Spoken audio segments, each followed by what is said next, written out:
حضرت صلی اللہ علیہ وآلہ وسلم پر وحی کا ابتدائی دور اچھے سچے پاکیزہ خوابوں سے شروع ہوا۔ آپ خواب میں جو کچھ دیکھتے وہ صبح کی روشنی کی طرح صحیح اور سچا ثابت ہوتا۔ پھر من جانب قدرت آپ تنہائی پسند ہو گئے اور آپ نے غار حرا میں خلوت نشینی اختیار فرمائی اور کئی دن اور رات وہاں مسلسل عبادت اور یاد الہی و ذکر میں مشغول رہنے لگے۔ جب تک گھر آنے کو دل نہ چاہتا توشہ ہمراہ لیے ہوئے وہاں رہتے۔ توشہ ختم ہونے پر ہی اہلیہ محترمہ حضرت خدیجہ رضی اللہ تعالی عنہا کے پاس تشریف لاتے اور کچھ توشہ ہمراہ لے کر پھر وہاں جا کر خلوت گزین ہو جاتے۔ یہی طریقہ جاری رہا یہاں تک کہ آپ پر حق منکشف ہو گیا اور آپ غار حرا ہی میں قیام پذیر تھے کہ اچانک حضرت جبرائیل علیہ السلام آپ کے پاس حاضر ہوئے اور کہنے لگے کہ اے محمد پڑھو۔ آپ فرماتے ہیں کہ میں نے کہا کہ میں پڑھنا نہیں جانتا۔ آپ صلی اللہ علیہ وسلم فرماتے ہیں کہ فرشتے نے مجھے پکڑ کر اتنے زور سے بھینچا کہ میری طاقت جواب دے گئی۔ پھر مجھے چھوڑ کر کہا پڑھو۔ میں نے پھر وہی جواب دیا کہ میں پڑھا ہوا نہیں ہوں۔ اس فرشتے نے مجھ کو نہایت ہی زور سے بھینچا کہ مجھ کو سخت تکلیف محسوس ہوئی۔ پھر اس نے کہا کہ پڑھ۔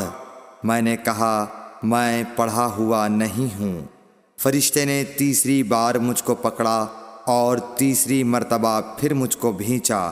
پھر مجھے چھوڑ دیا اور کہنے لگا کہ پڑھو اپنے رب کے نام کی مدد سے جس نے پیدا کیا اور انسان کو خون کی پھٹکی سے بنایا۔ پڑھو اور آپ کا رب بہت ہی مہربانیاں کرنے والا ہے۔ بس یہی آیتیں آپ حضرت جبرائیل علیہ السلام سے سن کر اس حال میں غار حرا سے واپس ہوئے کہ آپ کا دل اس انوکھے واقعے سے کانپ رہا تھا۔ آپ حضرت خدیجہ کے ہاں تشریف لائے اور فرمایا کہ مجھے کمبل اوڑھا دو، مجھے کمبل اوڑھا دو۔ لوگوں نے آپ کو کمبل اوڑھا دیا۔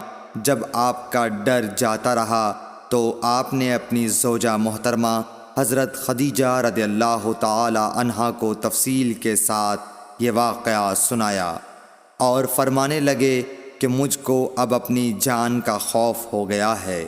آپ کی اہلیہ محترمہ حضرت خدیجہ رضی اللہ تعالی عنہا نے آپ کی ڈھارس بندھائی اور کہا کہ آپ کا خیال صحیح نہیں ہے۔ اللہ کی قسم آپ کو اللہ کبھی رسوا نہیں کرے گا۔ آپ تو اخلاق فاضلہ کے مالک ہیں۔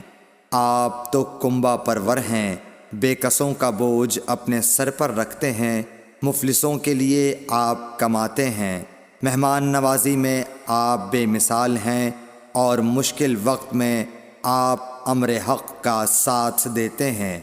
ایسے اوصاف حسنہ والا انسان یوں بے وقت ذلت و خواری کی موت نہیں پا سکتا۔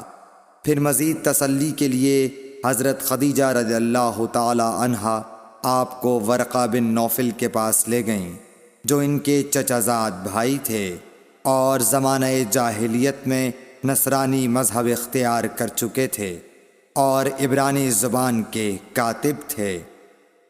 چنانچہ انجیل کو بھی حسب منشائے خداوندی عبرانی زبان میں لکھا کرتے تھے۔ انجیل سریانی زبان میں نازل ہوئی تھی، پھر اس کا ترجمہ عبرانی زبان میں ہوا۔ ورقہ اسی کو لکھتے تھے۔ وہ بہت بوڑھے ہو گئے تھے، یہاں تک کہ ان کی بینائی بھی رخصت ہو چکی تھی۔ حضرت خدیجہ رضی اللہ تعالی عنہا نے ان کے سامنے آپ کے حالات بیان کیے اور کہا کہ اے چچا زاد بھائی، اپنے بھتیجے محمد صلی اللہ علیہ وسلم کی زبانی ذرا ان کی کیفیت سن لیجئے۔ وہ بولے کہ بھتیجے آپ نے جو کچھ دیکھا ہے اس کی تفصیل سناؤ۔ چنانچہ آپ صلی اللہ علیہ وآلہ وسلم نے از اول تا آخر پورا واقعہ سنایا، جسے سن کر ورقہ بے اختیار ہو کر بول اٹھے کہ یہ تو وہی ناموس معزز رازدان فرشتہ ہے جسے اللہ نے حضرت موسیٰ علیہ السلام پر وحی دے کر بھیجا تھا۔ کاش میں آپ کے اس عہد نبوت کے شروع ہونے پر جواں عمر ہوتا، کاش میں اس وقت تک زندہ رہتا جب کہ آپ کی قوم آپ کو اس شہر سے نکال دے گی۔ رسول کریم صلی اللہ علیہ وآلہ وسلم نے یہ سن کر تعجب سے پوچھا کہ کیا وہ لوگ مجھ کو نکال دیں گے، حالانکہ میں تو ان میں صادق و امین و مقبول ہوں؟ ورقہ بولا، ہاں یہ سب کچھ سچ ہے، مگر جو شخص بھی آپ کی طرح امر حق لے کر آیا لوگ اس کے دشمن ہی ہو گئے ہیں۔ اگر مجھے آپ کی نبوت کا وہ زمانہ مل جائے تو میں آپ کی پوری مدد کروں گا، مگر ورقہ کچھ دنوں کے بعد انتقال کر گئے، پھر کچھ عرصے تک وحی کی آمد موقوف رہی۔ صحیح بخاری حدیث نمبر 3۔